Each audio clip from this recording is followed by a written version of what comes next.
Hello, friends. Today is October 21st, 2017, 3 p.m.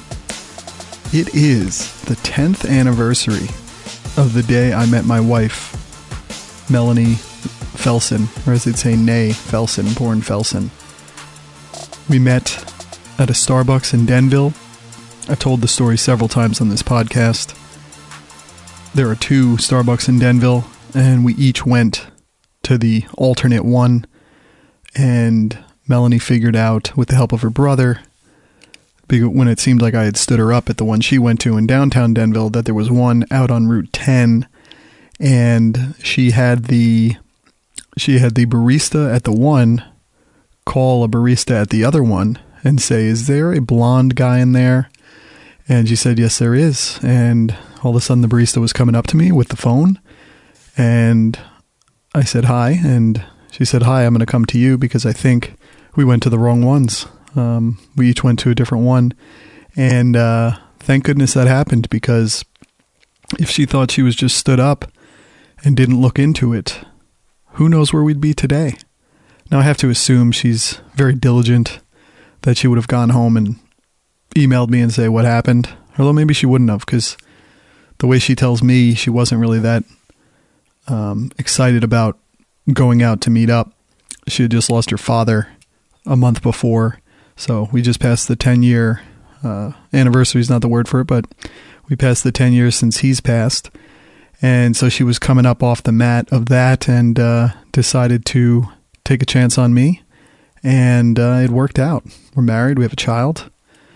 We'll see in the future if we look to have more. We have a house, we have a hell of a lot. I did a whole episode on my birthday back on July 13th, just about how much can happen in 10 years. And that was kind of the lesson for me of my 35th year on this earth. So I now have known my wife for 10 out of my 35 years.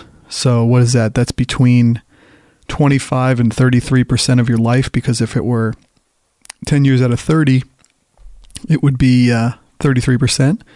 And if it were 10 years out of 40, it would be 25%. So it's somewhere around there. That's a pretty good run. Almost 30%, I'd say. Pretty amazing when you think of how life goes on and you just end up at these points and you're with someone for this long. And I never regret it. I love her a lot, and for some reason she loves me too. So it is the 10th anniversary today. Can't believe it. I'm actually enjoying it right now with a coffee from our favorite place, Cloveberry, in the downtown Sparta. So continue the tradition. Nice afternoon latte on the weekend. I also today, this morning, or noontime, I decided, you know what, I'm going to go for a run outside. If you think about it, I mean, for me, no one's thinking about it, but for me, I just pretty much exclusively use machines, cardio machines, treadmills, ellipticals, although I don't love ellipticals because I feel like you don't get the work. And I often feel like really stiff from them, maybe because of the arm motion after you've worked out and just doing like a 20 to 40 minute consistent, cross-country arm thing going with the ellipticals. But, they pretty much run our lives like, pardon the pun there, but when you're on it, you just set your tempo, you set your speed. And I know you can do training where you change it up and you diversify it and you go up hills, down hills, go faster, slower. But when I use a treadmill, I really just want to get on, go at about 6 miles an hour if I plan on doing 4 miles, and I go at 6.2 if I plan on doing 3 miles. I don't know why that is. I feel like I get a bit more work in the 3 mile zone, and most of the time I can't even end up doing 4 miles because it ends up being 40 to 45 minutes. And if you've lifted beforehand, you're already at a point where it's gone on too long. And if you're home and your wife is watching your child in the time that you're working out, or even in the morning if you're up, there's just not a lot of time. There's sort of a universal feeling that an hour is about the time you have to work out. So if you consider lifting, if you consider cardio, you consider stretching. I, like most people, really throw stretching to the side. I end up not doing it at all, much to my detriment, because anytime I do yoga or I do things that make me stretch, I feel a lot better, but I just end up not doing it. Sometimes I'll do planks, and I feel like those kind of help me get many of the benefits of stretching, although they probably don't. But an hour is sort of the universal feeling. So if you're moving into 4 miles, and then you think about the cool down period, you're going to be at 45 minutes, and that gives you like 10 to 15 minutes at most to lift. So that's kind of how I break it down. And then if I work out at work in the middle of the day, I really can't go more than an hour. I really can only go like 50 minutes because if you need to take a shower because you've done cardio, you need to bake that into the time. You can't be away from your desk for more than an hour. I mean, you could be, but you start to get that gnawing feeling in your stomach that you're doing something wrong. So an hour is where it is. But when you use these machines, they just kind of run for you, and they're great. Exercise is great, but you're almost like a mouse on a wheel, in the little mazes. You're just going around and around and around. Although at least in a maze, yeah, it's actually a different thing. A maze is more like running outside. So when you're on a treadmill, for instance, it's just telling you we're going 6 miles an hour, and you just make sure your legs go up and down and follow the course of the motion. It's nothing like running outside, and I think it's great to use a treadmill, but I think you probably have to try to do more normal running activities at least once out of 3 times maybe, or even once a week. I think it's just important to get out there, because if you think of the fact, like today I went out on my road here where I live in Sparta, and my road is very hilly, so I don't really want to go up and down that because the hills can take so much of your physical bandwidth away that you can't even get really a good workout in. It almost ends up being like a sprinting session. You're almost too worn down to get the amount of cardio in you want. But on the road that my road leads up to, it's kind of flat. I mean, it has some elevation to it up and down, but it's mostly flat. So I will tend to go on that road and just go back and forth. And, back and forth ends up being about a mile. So I'll try to do 3 of those. Today I did 4.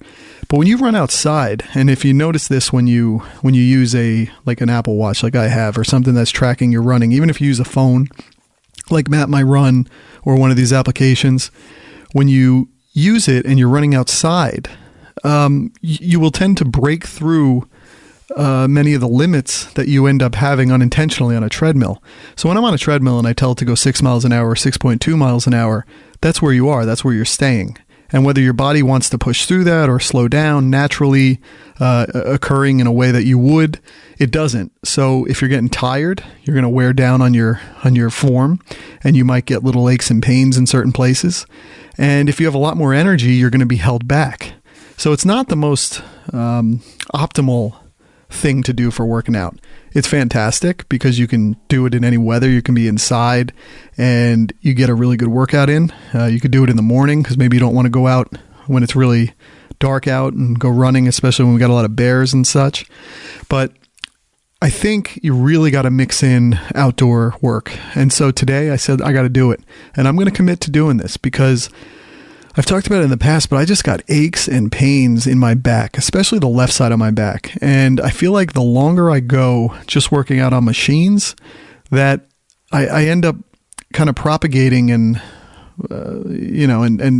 doing more damage to that because you're never breaking out. I mean, it's kind of like when you lift weights, and if you use free weights like a barbell or dumbbells, you have what are called these stabilizer muscles.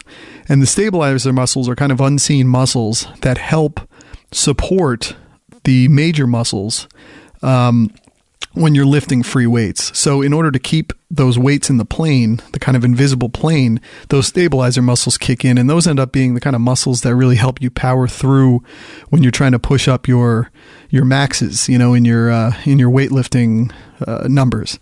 And like a treadmill is almost more like a Smith machine. So the Smith machines are those machines that are kind of in those racks, and you can't move them. You can't move the weight except up and down. Now it approximates a free weight, it approximates a dumbbell, but it still is just in a track that can't move. So you're able to push the weight and get the benefit of lifting heavy weights, but there's no stabilizer muscle work there.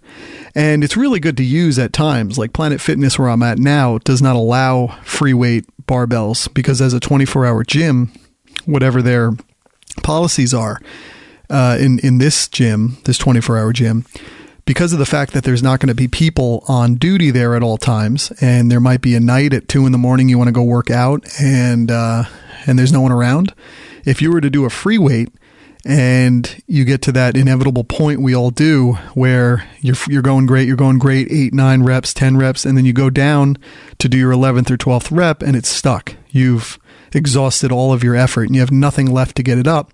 And that barbell is all of a sudden sticking on your chest and you have no way to get it off of the position you are. And if you're using really heavy weight, it might be the morning and you might be a goner by the time someone finds you. So at a gym like this, they try to just leave the type of equipment that you could get yourself out of if there was something that happened, if you couldn't get that weight back up. And so they do have dumbbells, because dumbbells you could just drop to the side. You don't have to worry. But those Smith machines are what they end up having. And they're great to use because you can lift heavier weight than you could if you were just using free weights, because the free weights add that stabilizer muscle aspect where you just can't lift as much because your muscles are doing more than just pushing the weight up and pulling it down. And often when you pull it down, you're getting a lot of the benefit of lifting weights. It's called the negative. Some people will actually overload the barbell with more weight than they could actually lift up, and they have somebody spot them to get it up, and then they just come really down slow on the negative. It apparently helps. It gets a little too intense for me. But I think treadmills are almost equivocal to these Smith machines. And so they're great to use. But if you just use them, you're going to get into a rut and you're going to get into kind of bad habits where you're relying on the non-stabilized muscles. And I think that happens on a treadmill, honestly. I think all you need to do is add 1 day a week. I mean, that's my proposition. I think that if you add 1 day a week of outdoor running, it'll kick in a lot of the stabilizer muscles. And I often find when I run outside that by the next time I get on the treadmill, I have better wind and my treadmill session is even better. I can go longer. I can go longer running outside anyway. I mean, I throw on my AirPods, and I was just listening to The Economist. Last week I told you about how I have that in my podcast app. I was listening to that and I was just going up and down the road, and I got 4 miles and a quarter. And that's hard to get on a treadmill. You start to really get kind of bored, and it just feels harder and harder to get past that 3 mile limit. But when I was outside, it was great. And so I got a lot of running done outside, and I got a plan to get back on that track that is outdoor running, because you have the elevations naturally occurring. And I mean, without realizing it, I went much faster. You just have these kind of natural progressions of how you run. And before you know it, you're just in a really good position where your times are moving up, and you're kind of challenging yourself in a way that you weren't when you have this mouse on a wheel aspect just moving you. Don't get me wrong, there's nothing wrong with a treadmill. They are really a fantastic thing. I love them. And you can add in your own level of diversified training where you can say, something I always used to do was I would run at like 6 miles an hour for like 2.9 of the miles, and then the last 10th I would just bump it up to like 8, and I would sprint it out for that last 10th of a mile. And so you get kind of the benefits of both things, and you get that real burnout at the end. But it's nothing like outside. When you're outside and you see the end zone, sometimes you'll just gun it there and it feels natural. So I think being outside is important, very important. You could get that kind of benefit from hikes as well and walking outside. But I just noticed my body just gets stiff, and I think it's just stuck in place and purpose built when you just stick to machines. So it's important to change it up. Really important to get out there and do that. Another thing I was talking about last week was kind of the personal mini crisis that I was having at my job, where we launched this major website and it went well until it didn't. And then all of a sudden, when people started hitting that website, it was like the equivalent of someone builds a car, and when you're in the showroom, you see this beautiful car, it looks great, and then you bring the car outside of the showroom and you turn the ignition and all the doors fall off. It was kind of like that. So when it's in the showroom, which most websites are when they're being developed, it looks great. Everything's working fine because there's only 1 or 2 or 3 or 4 people navigating that website at any one time. Once you hit hundreds, thousands of people hitting a website, all of a sudden the stress test hits another level. And that had happened, and that happened bad. And when it's launched, all eyes are on it. The customer obviously is using the site now in a way that they just don't when it's in development. People just don't test things before they kind of hit the natural world. They don't test things when they're when they're in the zoo, when a website is in development, when it's not in its natural habitat where there will be a lot of foot traffic hitting that site. People just don't test it. They look at it and they think it looks great, and they basically kick the tires a little, but it's when you turn that ignition and the doors fall off and now you're in crisis. And as I said, the offshore team we use from India, was either not up to the challenge, or they were so walloped by the punch that they couldn't get up off the mat. And there we were, just left to deal with something we did not build ourselves and did not have the in-house resources to make fixes on that platform. We literally had to get one of our employees' good friends who happens to work on this platform. He happened to come and I mean, more power to the guy. He might end up with a job from this because of what he did coming through. He came to our developer's house on a Sunday and helped to try to staunch the bleeding, because really that's what you got to do. You got to stop the thing from bleeding so then you can make improvements. It's like a tourniquet, and it was just getting hit and hit, and it would take it down, and you have the front end and the back end, and it was just your stomach sunk. You had a pit in your stomach the whole time this was happening. I couldn't enjoy anything in my day, weekend, day, night. It was out of control. And that guy happened to be off on Monday, so he came into our office. I give him all the credit. Who comes into someone's office when they don't work at a company and tries to put all hands on deck and try to help? And he made some improvements. He made some help, but he didn't build this thing for 6 months. So there's only so much he could do. And then he needed to go back to his day job. And what happened was my boss ended up going to Mexico. And he was the one who was babysitting this website, kind of keeping it afloat manually, like Desmond in The Hatch in Lost, hitting those numbers when they had to be hit. Otherwise, everything would blow up. And he was kind of doing that behind the scenes and not making a big deal about it. And then on the Sunday, he left to go to Mexico for a quasi business personal trip to Cabo, some kind of fishing expedition or fishing tournament. And he took off, and I literally saw an email hit the Outlook, and he sent it to me and to the whole group, the Indian team, the onshore group who manages the Indian team. And he said, guys, I got on the plane, and literally the site crashed when I got on the plane. And the sinking feeling just continued to come. And then you knew when it was going to be Monday that things were only going to get worse when more people were hitting that site. And it just got so overwhelming, and it was awful. And my boss was gone. I had no idea, by the way, Cabo was where it is. I didn't realize it was at the base of Baja California. I always thought it was on the Gulf Coast area of Mexico.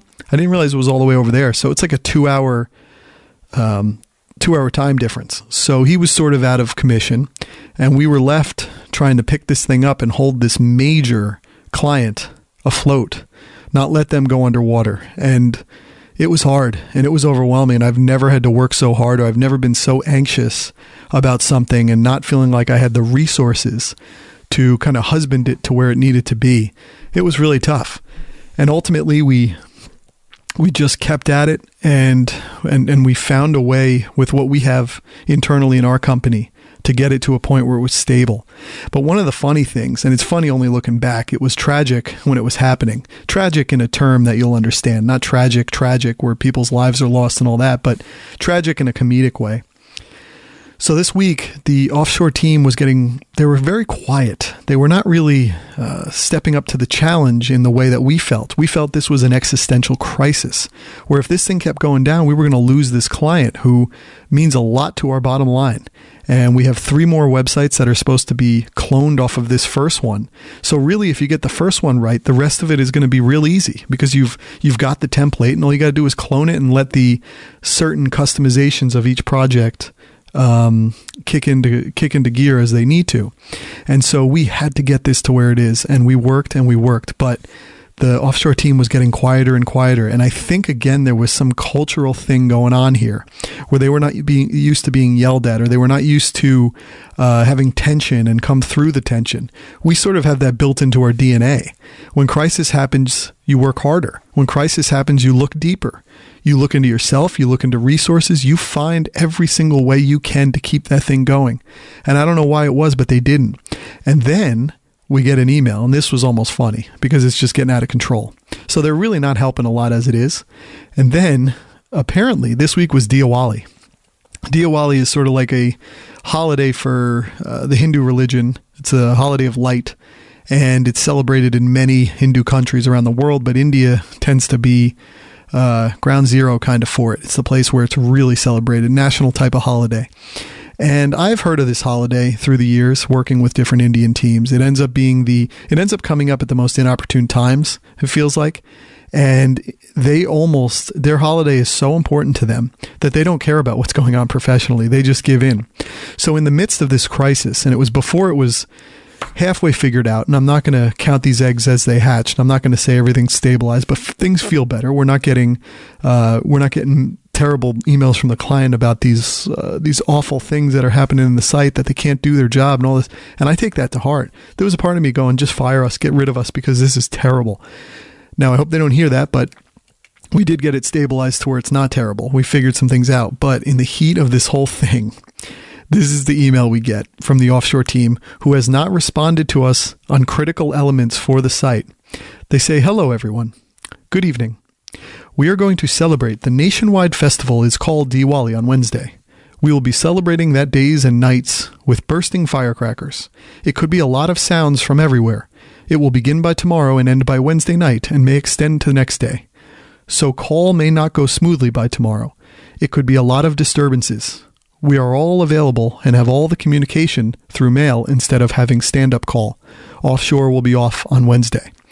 So you read that email and you literally have no idea what he's just said. He's either saying they're off on Wednesday and they have availability through email otherwise. He's either saying we have 3 days off, but we're trying to make it sound like it's only 1 day off. He's also saying we can't do calls because there's going to be so many firecrackers going off that the call will not even be heard. When, by the way, we do these calls and it almost sounds like a Howard Stern prank is going on in the background.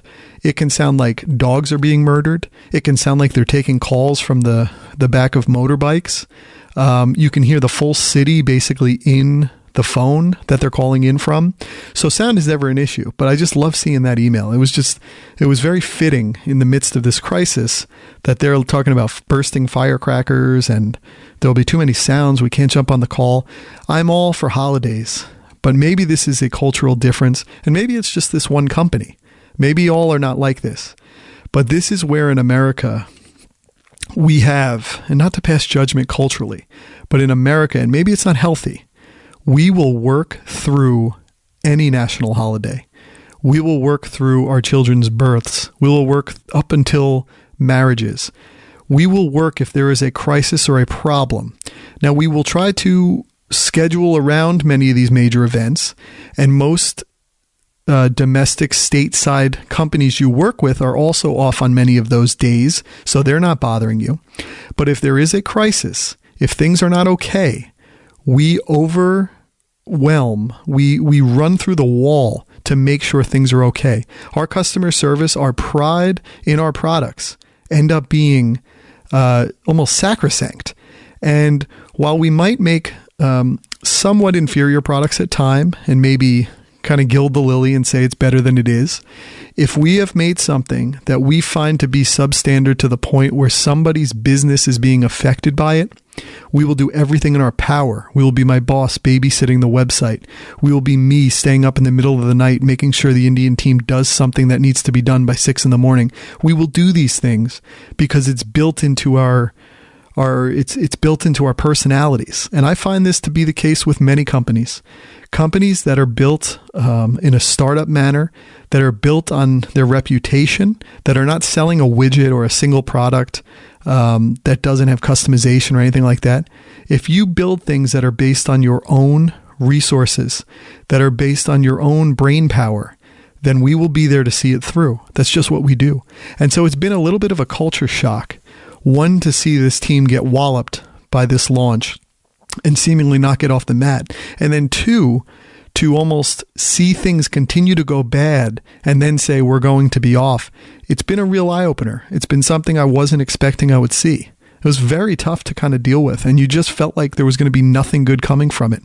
And it took our onshore, our resources that are inside our walls that figured this thing out, that figured out a way to stop the bleeding, which was the biggest key. We needed to allow this company that we built something for half a year to get on with their day-to-day.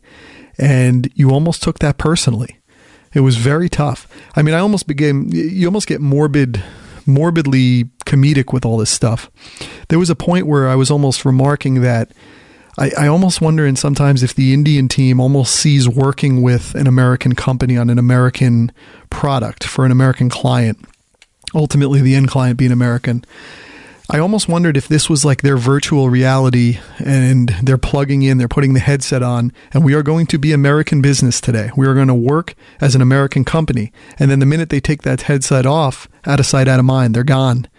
And it almost felt that way. Like they would plug in and plug out in such a way that it almost didn't feel real. And I can understand that if you're halfway across the country, if you're weirdly, their time zone is 10 and a half hours different. If you're halfway across, or 9.5, one of those, if you're halfway across the country, how else can you not plug in and plug out? It doesn't feel real. If you're not at the wrath of the client and they can't get to you, they could not come across a bridge, take a train to your offices, or they're right there, they're a phone call away. If you're not that, you're always going to kind of feel like it's at arm's length. And so maybe it is VR, and maybe that VR aspect allows you to do the job differently. I mean, I'm always interested actually by the story of Amazon Web Services.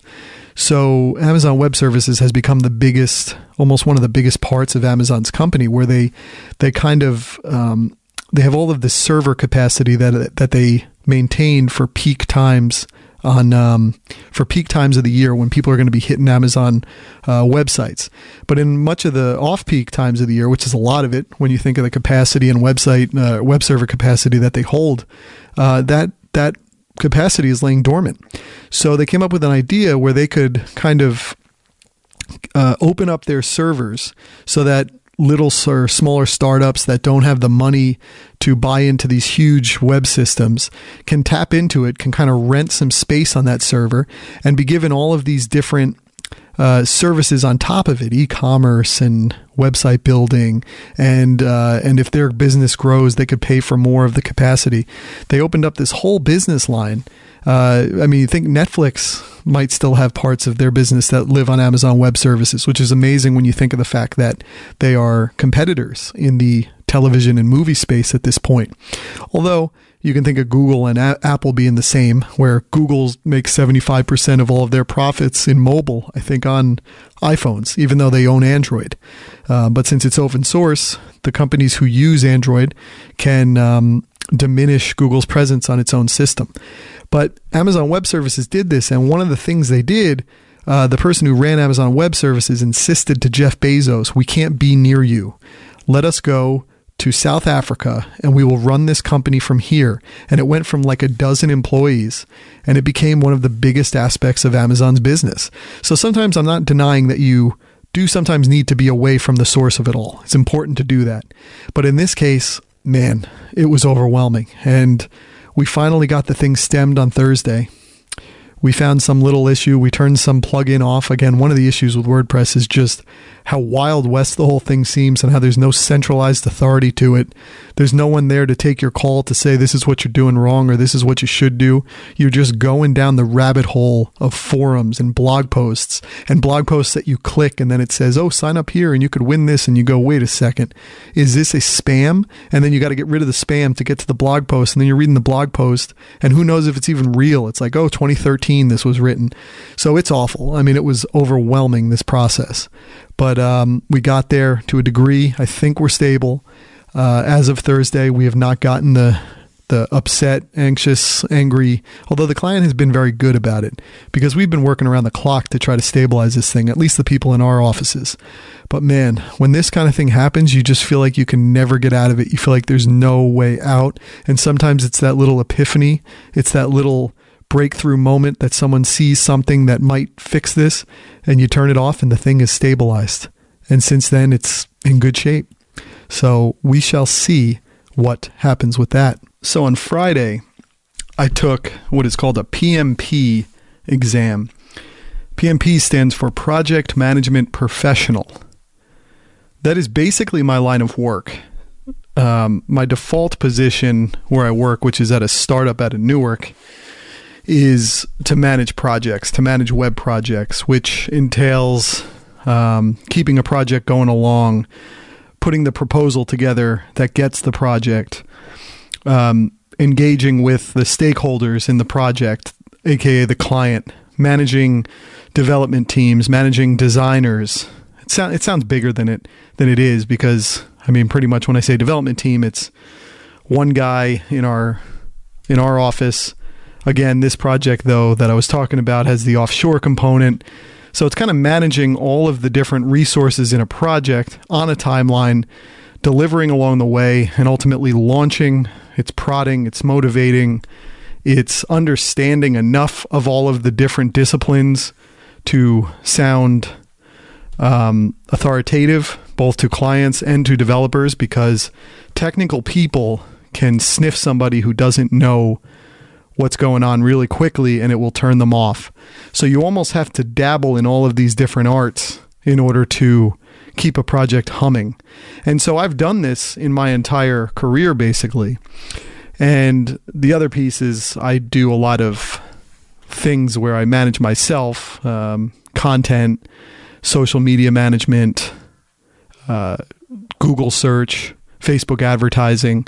So I do a lot of things where a project manager would manage you as well, but I'm just managing myself. So that's why I say that my default position is a project manager, but I do all of these other things. And truth be told, I really enjoy the production part a lot more than I do the management. There's a lot of angst built into it, as you heard from the project story from before. There's only so much that you're able to do. And oftentimes when you're a project manager, you can do very little of it. You are at the beck and call of others to do these things. And a lot of times, since you're not in the head of those other people, you don't quite know what they're thinking or when they're going to deliver. A lot of it is hope and change and trying to figure out if you're going to hit deadlines, and having a lot of anxiety until you hit them. Ultimately, when you hit them, you move on, and it's as if it didn't happen. And really, it's the experience of hitting deadlines and launching projects year after year that kind of gives you the confidence that you will be able to hit the next one. Now, of course, this offshore project changed a lot of that because we were using resources that were not our own, that we were not comfortable with, in the sense that we didn't have a history with them. So that added a lot of anxiety. But anyway, I've been doing this a lot of my career, the majority of my career, but I had no certification for it. And having the certification, just like in any walk of life, is a very big deal to kind of solidifying your credentials, your authority, and your seriousness for the job. So our company decided over the last year that part of the performance review and part of what was expected, that we would all get these PMP certifications, the 3 people in our company who do this job mainly. The one woman in our company was ahead of me and I think got her certification about a year ago.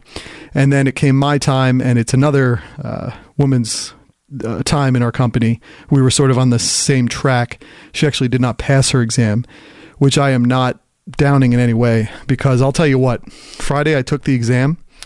This thing was so hard. It was multiple choice, but there were formulas and functions, and it was a 200 question exam within 4 hours that you take. I used every one of those 4 hours, every minute, every second of that 4 hours. I submitted when I was only halfway through my second go-around review of my answers. It was that down to the wire. And I took that exam, and the entire time I felt like I failed it. I felt like maybe I was comfortable with 10 of the answers that I made. But I'll tell you what, somehow I passed. Now, the funny thing is, you spend these 4 hours on this exam in this facility where they oversee and proctor testing. You go to it, it's in Fair Lawn, it's off of Route 4.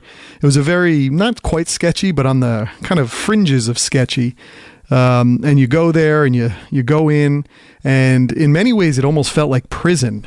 Because you walk in and like the rules are so intense and so set, and you walk up to the window and they kind of read off your rights very quickly, and you're really not paying attention to what they're saying, and you're sitting there going, why are they being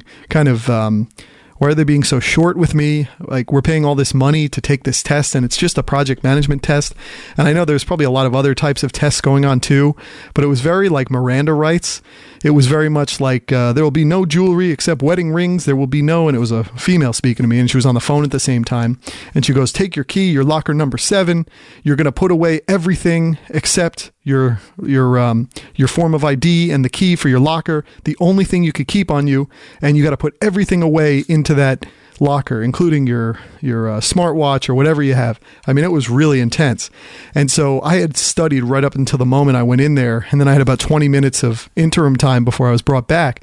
But then when you're brought back, they seat you at this kind of almost like a warden of the testing center and the testing room you're going to go into. There's something like maybe 15 cubicles in this room that was locked, and there was all these other people taking tests, but you have to go to this kind of the manager of that room before you go in, and they go through all these questions. They ask you your phone number. They ask you for your ID again. You have to sign all this stuff. They have to, you stand up and they wand you, and then they pat you down. They make you pick your clothes. I swear to God, I thought I was going into prison. I'm just taking a goddamn project management professional test. Now, the funny thing is, if you notice, PMP, we're jokingly called pimps, right?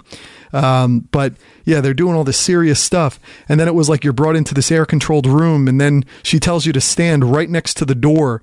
And you're like sheepishly just standing next to the door as she walks towards the cubicle you're going to be in, and then inspects the whole cubicle area as if you were working in cahoots with somebody to hide away answers. Which, by the way, I don't know how you're going to walk in there with anything that you could have that's going to help you with 200 multiple choice questions in many disciplines, many subjects, formulas, all this. I don't know what you're going to go there that's going to help you that you could actually hide away. But they're checking, they're looking under chairs, and then they kind of wave you back and you walk over. Literally, you feel like you're going into prison. Now, for people who actually go to prison, I'm sure they're laughing at that. You know, don't take it lightly, but it was insane. Wanded, patted down for a test to be a project manager? Really? I better get a raise. So she brings you back, and then she puts you in place. You have to go through this tutorial, and then the big thing you do is once the tutorial's over and the 4 hours starts counting down, you're given scratch paper. So the little tip there, the key, is you had memorized all of the formulas. There's something like 9 or 10 formulas that you need for certain questions on the test. And so you just kind of dump them onto the paper. You write them all so you don't have to hold them anymore, so you could go on with the test. That ends up being helpful. And then there's a lot of different formulas and mathematical problems and such that you use the scratch paper for as well. But the other thing is you're only given 2 pieces of scratch paper and 2 pencils. I mean, come on, paying like $400 something for this test, and it's as if you're going to prison or something. I almost feel like if you fail, you would end up in prison. But anyway, so you do this entire 4-hour test, and then at the end of it, you just press submit, and within 10 seconds, they tell you if you pass or fail. It's insane. So the one female in my company did that, and you fail. I could not imagine how deflating that is. The entire time I took this test, all I was thinking of was, oh my God, I'm going to have to do this again. Oh my God, it's a Friday. I took it at 12:30 on purpose because I wanted to be able to cram study for like 3 hours beforehand. When the nanny came to my house, I then went to a Starbucks, and for 3 hours I just crammed. It was near the testing center in Fair Lawn, right off of Route 208 by Nabisco, right up there. It's funny, I checked in on Facebook. There's a location check-in for the Nabisco scent cloud, because as you're driving down Route 208, you can literally smell cookies in the air. It's very cool. But anyway, I set up there, I studied like crazy, and I went over and then took the test there. But 4 hours, and all you're thinking about the whole time, and of course I had the Starbucks buzz going, which is an intense buzz. That Starbucks just it raises you up and drops you off, and you just hope you're not dropped off at a bad time. It's almost like coming down from a hit or something. And so I'm going through this test. Every question I feel unsure of, every single one. Even though when I did my studying, I did probably 15,000 questions in practice exams. And in these practice exams, I had gotten an 80, which is what you're supposed to do on one of the timed practice exams. So I'd actually taken 3 or 4 of these, the same 200 question tests with the countdown clock. I had taken these, and I had gotten an 80 the first time, and then I got like a 76, 79, 78, 79. So I was in a zone where I should have been fine, because in this test, it's insane, the world of this project management stuff, these pimps. So you learn that they're only given, the tests are given, and again, it's only pass fail. But there was a time where the grade had come out many years ago, and they said 61 was a passing grade. So if you got above a 61, but it's like urban legend, urban myth at this point. You have no idea what it is. Then you hear there was a time, it's almost like going back through time, and it's like Jesus's time and AD and BC and all this. And it's like this geeky world, but I'll tell you, it was hard, but it is geeky. And they said, then there was one time where all these people took the test and it was so hard and they failed. And then retroactively, the company PMI, Project Management Institute, went back and reinstated them as passing because the test was seen as so hard. So you're going through this uncertain world on the test. It messes with your mind. And so the whole time I'm thinking, this is awful. A 4-hour test where I had to use every second and I didn't feel good about any of it. I mean, it was brutal. Like every question was just like one before the next, and you're just sitting there going, I don't think this is a guess. Now, I guess they're all informed guesses when you, guess. They're all informed guesses because you studied so much, but it didn't feel like my quizzes. And so the whole time I'm just in defeat, despair, and I'm thinking, I don't want to tell my company I failed the test. This is terrible. And then at the end of it, I hit go. And of course, 5 seconds in, they shoot up, would you like to take a quick survey? And I'm like, not before I find out if I'm going to pass or fail. Are you kidding me? I'm going to take a survey and then wait, and then it comes out I failed. But the 10 seconds roll, and I never felt so relieved as when I saw that. Congratulations, you have passed. You are a project manager. One of the hardest things, again, geeky, but I passed. And it's funny in this little world you build when you go for things like this. Nobody else is going with them at the time with you. And the whole time you're on this journey, I've been studying for 3 months for this. And it comes down to this 10-second roulette wheel that tells you if you pass or failed. But I felt really good about it. Again, I studied all morning. I went to this Starbucks in Fair Lawn. One of the cool things at the Starbucks, in the tables, they have wireless charging ports. So if you have like the new iPhone or you have those Samsungs where you can wirelessly charge, you just stick your phone on there and you can charge. But I was studying. I was going really hard. I was buzzed up. And in my little studying, I even got like an 84 or an 85. And so it was going good. But, you look at the trek to get there. Back in July, I took a boot camp. So I had no idea about the subject matter of this. And so I kind of kicked off. The company sent me to a boot camp. It was a lot of fun. It was it was a nice, different experience. It was in Parsippany, which is sort of the crossroads of northern New Jersey. A lot of highways cross around there, 80, 287, 46. They all kind of conspire upon Parsippany. And so I took this 4-day boot camp, which was hard. It was like being in school 8 to 6. I never had that kind of focus. It's nice to have focus like that, but I never had it where you're dozing off in the morning because of the intensity of it. And then at the end of that 4 days, you come in on Friday and you take or maybe it was on Thursday. Yeah, it was on Thursday. I think you come in and you take your first timed practice exam. And it's not a big deal. Whatever they say, don't worry about the pass or fail. The teacher did want to know your score, just so that he could show everybody kind of the range, the gamut of what people had. And I did. I took that test, and every time I took one of these tests, every question felt like I didn't know it. And maybe that's just how it's set up to be. It's a weird subject matter. But I got a 59 on that first test, which was after 4 days of learning it for the first time. And so it ended up kind of giving me it gave me some heart in it. It made me think, well, hey, if there was that 61 at one point, that was the pass-fail, this urban legend of the 61, and no one's known what the grade is for years now. And it's a kept to the heart secret. It's very secretive. It's very, I don't know why it's so clandestine, but it is. And so I got the 59 and I thought, okay, well, that's something. And so I basically studied my butt off to gain 20 or 21 points, in understanding. And it was just all quizzes. And the brutal part of this was that over this last week or 2 weeks, I thought I was going to have a real kind of landing of all this study material. I was going to land on the runway leading into the test, and then this project get thrown in. And my anxiety levels were high because I had no way to get to this subject matter because I was dealing with the fires of being a real project manager with this major launch that was happening. And I was studying though. And then I just resigned to the fact in this final week that I was going to have 2 jobs. I was going to work during the day. I was going to come home and be a dad for a couple hours. And I was going to put my wife to bed, and I was just going to study my butt off each night. And I was falling asleep on the couch every night. And then I'd, meander my way up at 2 a.m., go to bed, start the next day over. And I never felt good about it. And I felt like I was going to fail. And it was such a relief not to. But I'll tell you, this last week, all the sports going on, it made you okay with being up. It made you okay being up in the early morning or the late night to the early morning, just watching sports, watching NBA, watching football. There always seemed to be a game. You got the MLB playoffs. It has been great. So I was just...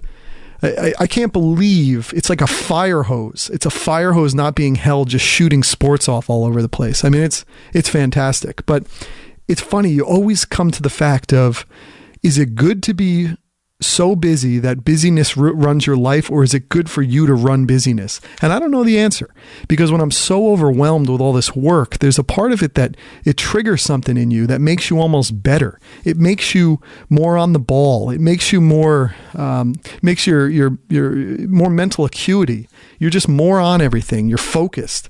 And it's a nice thing, but it's also nice to have the time to have leisure stuff. And for me, leisure stuff is reading, watching sports, watching TV shows, movies. And I didn't get to do that. I don't know what the answer is, but I think it's a little bit of both. Maybe it's the peaks and valleys of the really intense stuff for like a week, and then more of a low key valley week, where things are just more in control. You have more control of your day and your life, and when you go home, and when you do things, when you eat. Your personal time is more yours. I don't know, but I've had the chance lately to see how I shake out in both things. And I got to be honest, I kind of like the overworked version of myself, especially at the end of the week when you get that congratulations, you passed. Now, I'm the only person who can kind of feel this. The person I work with can. There's very few people who can feel the intensity of passing this, but we all have these kinds of things in our life where we have these niche things that we go for, and they mean the world to you for about a quarter of the year, three months or so, going through boot camps, studying, and then I go and singularly take this test in this like jail-like experience at this Prometric testing center, and you pass, and you get that little win. You come out of it though, and I'm just like, I don't know who to talk to. I don't know who to tell other than my coworker. But life goes on. All the other people in the Prometric were just taking their tests and leaving. But it's funny when you're dropped off like that. It's not like college where you're all taking the same exam and you can all go for drinks after and talk about the experience, who did what question was what. It's so personal. So it was kind of funny. My wife even just happened to call me when I had walked out, and I literally kind of talked to her about her day, but I was shot. My brain was fried. I was gone. Like I could barely even muster mental energy the rest of the night. It was insane. And when you're so busy, it's the funny thing. When you're so busy like I was this week, it's that funny thing at night where you go, man, I could use a drink. And I often think, boy, that's a bad sign. But maybe it's not. Maybe it's good to work so hard that you feel like you could get a drink. I always used to watch the show Damages, and I always liked the idea when Patty, the Glenn Close character, the main character in Damages, when she'd be at night or home at night going over legal papers, and she'd be having a glass of wine or a scotch, a whiskey. And I always thought to myself, man, I kind of would like to be in that state. And I kind of want to work so hard that I could use a drink at the end of the night, because in my normal day, I have more control over the busyness, and maybe I'm not peaking out at my best self. Maybe if I don't necessarily need a drink at night, maybe that means I didn't work hard enough, as crazy as that sounds. Maybe a holic leads to a holic. I don't know, but I always like that Damages, that Patty at night, looking at the legal briefings in her New York apartment, 9 p.m., having a whiskey, seeing if there's any moments that epiphanies that kick in because of that, looking at that stuff with that little altered state. But I felt that way this week. I felt like I needed a drink. And Friday night after passing that exam, I had like 3 glasses of boxed wine, and it was glorious. And even though I wasn't studying anymore, I still fell asleep on the couch, and I still made my way up at 1:30 in the morning and went to bed. And my wife still said, "What are you doing?" So it was good. But I am now officially a pimp, a project management professional. To the world, I don't know what that means, but to me, it was the culmination of 3 months of my life that was amazing. It took me right from basically when I turned 35 in July, basically into November here. Took close to November, and I did it. And it was an achievement. I don't know what for. What does a project management mean? What does a manager mean? I don't know. But it was something. And now I have a credential. And we'll move on to the next thing, and I'll have a little more time in my life to read. Thanks, folks. I'll talk to you later.